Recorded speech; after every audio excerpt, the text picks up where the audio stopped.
જ્યારે લગ્ન કરવાના હોય ત્યારે આપણે સામેવાળા પાત્રને હા પાડતા પહેલા કેટલું વિચારીએ છીએ, કેટલી તૈયારી કરીએ છીએ અને કેટલું પ્લાનિંગ કરીએ છીએ. તો જ્યારે પ્રોપર્ટી લેવાની હોય તો ત્યારે પ્લાનિંગ જરૂરી છે. સાંભળો કઈ. પહેલું, બજેટ. પોકેટ પ્રમાણે પ્રોપર્ટી લેવાની, નહીં તો આખું જીવન તમારે એટીએમમાં જોવા જેવું નહીં રહે. બીજું, લોકેશન.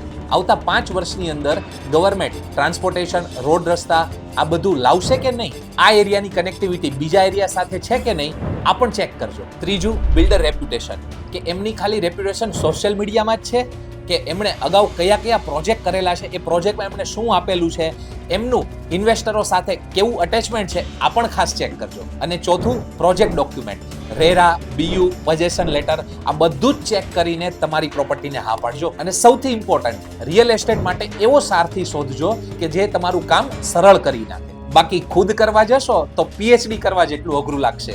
અને ટેગ કરી દો એવા મિત્રોને કે જે ટૂંક સમયમાં પ્રોપર્ટી લેવાનું વિચારી રહ્યા છે, અને કહેજો આ બાબતનું ધ્યાન રાખે, નહીં તો ખતમ. Bye bye, Tata.